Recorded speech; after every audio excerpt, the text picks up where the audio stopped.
Hello guys, welcome to ninja technique G K. तो चलिए हम पढ़ते हैं भारतीय संविधान के विदेशी स्रोतों से क्या क्या लिया गया है। सबसे पहले देखिए संयुक्त राष्ट्र अमेरिका। संयुक्त राष्ट्र अमेरिका में से क्या लिया गया है, देखिए संविधान से सबसे पहले मौलिक अधिकार लिए गए हैं। न्यायपालिका की स्वतंत्रता, राष्ट्रपति पर महाभियोग, उच्च तथा उच्चतम न्यायालयों की न्यायाधीशों को हटाने की प्रक्रिया। अच्छा, सीधी बात इसकी कोर बात क्या है? कोर बात ये है कि जहाँ पे भी मतलब स्वतंत्रता की बात होगी या मूल अधिकार की या न्याय की बात होगी, न्याय की बात जहाँ पे भी होगी वहाँ संयुक्त राष्ट्र अमेरिका का नाम आएगा, क्योंकि यहाँ पे यूएनओ है ना, यूएनओ। चलिए, यूएनओ मतलब यूनाइटेड नेशन ऑर्गेनाइजेशन, इसमें बहुत सारे देश हैं, इनका संगठन है जहाँ पे हमारा इंडिया भी है। चलिए, दूसरा है जर्मनी। जर्मनी से क्या क्या लिया गया है? आपातकाल। आपातकाल क्या होता है? जब हमारी लोकसभा भंग कर दी जाती है तब आपातकाल की स्थिति होती है, और हमारे इंडिया में एक बार आपातकाल लग चुका है। चलिए, ब्रिटेन से क्या लिया गया है? संसदात्मक शासन प्रणाली, एकल नागरिकता, विधि निर्माण। तो संसदात्मक मतलब हमारे देश में संसद है ना, सब लोग इकट्ठे हमारे उसमें पार्लियामेंट हाउस में जाते हैं। तो संसदात्मक शासन प्रणाली, एकल नागरिकता और विधि निर्माण। अब इसमें देखिए ये इंपॉर्टेंट है, ऑस्ट्रेलिया, और इसमें थोड़ा कन्फ्यूजन रहता है। देखिए आयरलैंड में क्या लिया गया है? आयरलैंड से नीति निर्देशक तत्व, राष्ट्रपति द्वारा राज्यसभा में साहित्य, कला, विज्ञान और समाजसेवी व्यक्तियों का मनोनयन। मनोनयन मतलब अपने मन से चुनना, उनके पास लिस्ट आती है पूरी इसकी। चलिए, नीति निर्देशक तत्व हो गए। अब इसमें देखिए नीति से तत्व क्या होता है? कल्याणकारी राज्य की स्थापना करना, यही नीति निर्देशक तत्व होते हैं। चलिए, अब देखिए, अब ऑस्ट्रेलिया क्या कहलाता है? ऑस्ट्रेलिया में देखिए, ऑस्ट्रेलिया में क्या है? प्रस्तावना की भाषा कैसी होनी चाहिए?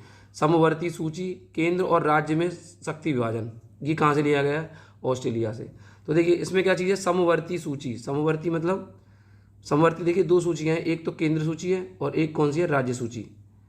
तो ऐसा होता है, कहीं कहीं रख शक्ति विभाजन है। जैसे अब देखिए हमारा जो विदेश मंत्रालय, उसे कौन देखेगा? उसे केंद्र सरकार देखेगी, है ना। और जो बिल वगैरह होते हैं, मतलब घर की जो गृह बिल होता है और ज़मीन वगैरह की हिसाब किताब कौन देख सकता है? वो है ना हमारी राज्य सरकार देगी, है ना।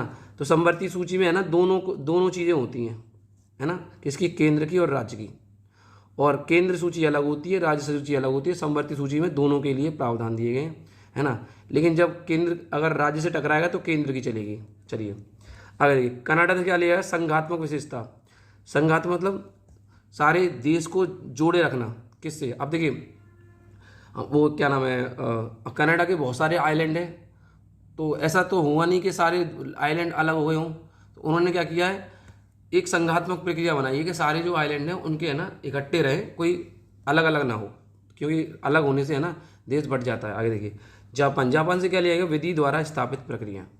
अब रूस से क्या लिया गया? मौलिक अधिकार या मूल कर्तव्य। कर्तव्य क्या होते हैं? वही कर्तव्य और अधिकार में अंतर होता है।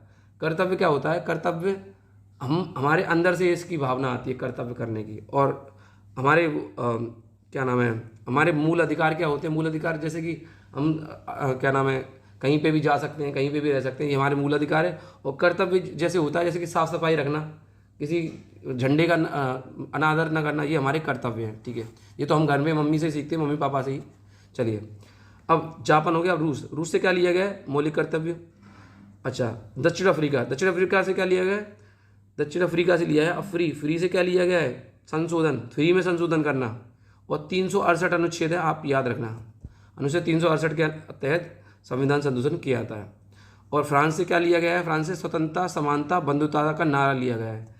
तो ये था हमारा विदेशी स्रोत। और हाँ, इसमें एक बात और, खत्म, bye bye, tata, good bye, गया।